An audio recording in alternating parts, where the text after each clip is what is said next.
This is one of the most popular carnivores on TikTok. A carnivore is supposed to be an animal that eats another animal, like a lion or tiger, for example. Human beings, though, we are omnivores, meaning we eat plants and animals as part of our healthy, balanced diet. But some people are a little bit too down the rabbit hole of eating just meat. Today, we're looking at steak and butter gal. Here's a meal that I eat every single day as a 4-year high-fat carnivore. Steak and butter, hence my name, Steak and Butter Gal. What did you eat today? I ate a peanut butter sandwich because that's what normal humans do. Now listen, I'm no scientist or diet expert. Obviously, I don't know the ins and outs of a carnivore diet. I'm sure there's plenty of benefits to eating only meat or something. But just from what I've learned, like growing up and, recently getting a bit more into nutrition, it seems that the body would need a little more than just steak and butter to survive and meet all of its nutrient needs. Not to mention how completely disgusting it would be to shove a stack of butter into my mouth every single meal. I think I would rather do a bunch of things that I can't say on YouTube. Now, believe it or not, she actually has a boyfriend, so it's not hopeless for everyone. Apparently even crazy can find love. Here's what a carnivore couple eats in a typical day.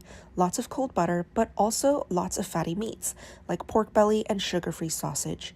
We like to bake at 350 degrees for 50 minutes.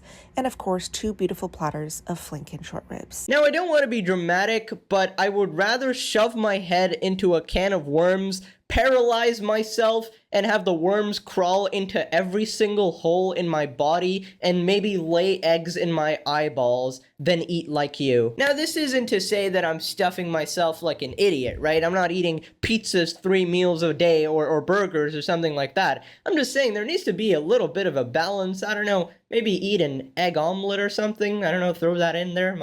Might be beneficial. Here's another typical day of eating for a 4-year carnivore gal. 2 steaks with a whole stick of butter and some delicious fatty oxtails. What did you eat today? So you guys know that, you go to the grocery store and you get that stick of butter, right? And you don't actually eat it all at once. You kind of take a while to finish it. You take your little butter knife, you peel it open, and then you start like scraping it off, putting it on your toast a little bit to enhance the flavors a little bit and give you a little bit of the goodness of butter. But as they say, too much of a good thing can't be a good thing, Apparently, this woman just tears open the packet, the entire stick of butter, and sticks it in her mouth every single meal. So all 3 meals of the day, she's eaten a stack of butter.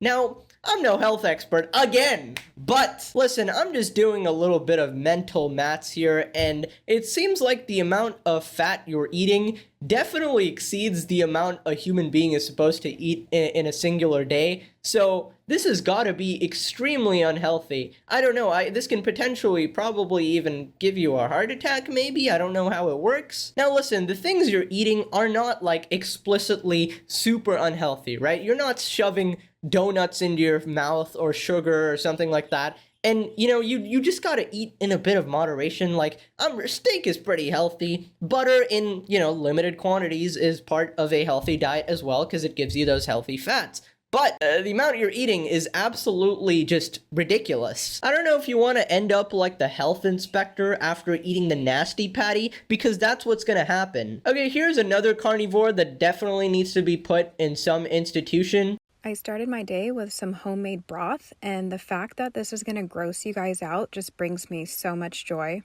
I drink it while getting some morning sun. My new favorite soup. Now, creamy carnivore soup is probably the most disgusting thing I've seen in a while. I feel like you should be jailed just for creating such a thing. Even having that thought pop up in your mind, they need to examine your brain waves and probably eradicate it from society. Your genetics just like wipe them out so it never gets reproduced ever again. Also, I don't know why she gets off on making people who watch her account disgusted. This is clearly why she keeps on posting these types of videos. It's just a really weird kink to have, to just have people, I don't know, vomit at your food. My new favorite soup.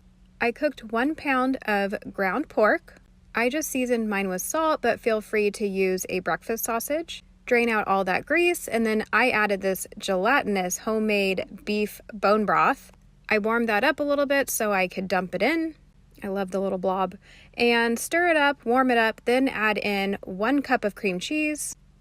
Add salt to taste, And I like to top my soups with a dollop of sour cream. Oh yeah, what would I do without that dollop of sour cream? Actually, that was looking really disgusting, but now that you put that dollop of sour cream, that looks like the most appetizing dish in the entire world. My god, I'll take 5. I like how they talk so professionally, like they're presenting at a job interview, or like it's like a Shark Tank episode and they're just presenting their $1 million idea. I feel like you could genuinely drop that over a country and it would probably do more damage than a nuclear explosion. I broke my fast with homemade broth, had a burger with goat cheese and organ supplements, and for dinner I cooked up some tri-tip in my air fryer, and I ate 2 of those dipped in butter. Okay, this is probably the first part that I'm not surprised. I kind of knew, I mean, this diet needed some sort of supplements or they would be dead by now, because how are you getting your vitamins and minerals, right, with just steak and butter? Clearly that doesn't cover the layers of the food pyramid there, right?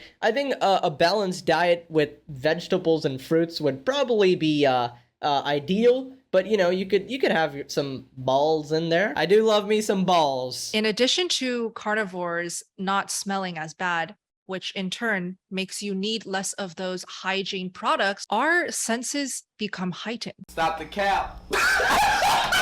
Here's what I order as a high-fat carnivore when I cannot cook. I love In-N-Out because their burger patties are cooked in its own fat. I get 8 patties without salt, no cheese, and it's $1 each. What did you eat today? Just order a burger, woman. What the fuck? 4 years of eating meat and butter, I have regained my cycle, cleared my skin, grown my hair, and boosted my libido. What are your thoughts on this statement? Sounds like a bunch of BS, honestly. Even if it worked for you, I feel like you're 1 in a million that you've survived over here. And even if this was somehow a great healthy diet that everybody should be doing, I don't think anybody has the mental fortitude to take a slab of butter and chunk it down and eat it with unseasoned steak. It just sounds disgusting. Here's what I eat as a high-fat 4-year carnivore gal. I got some short ribs that were on sale at Whole Foods, and I placed it on a baking sheet lined with parchment baking paper.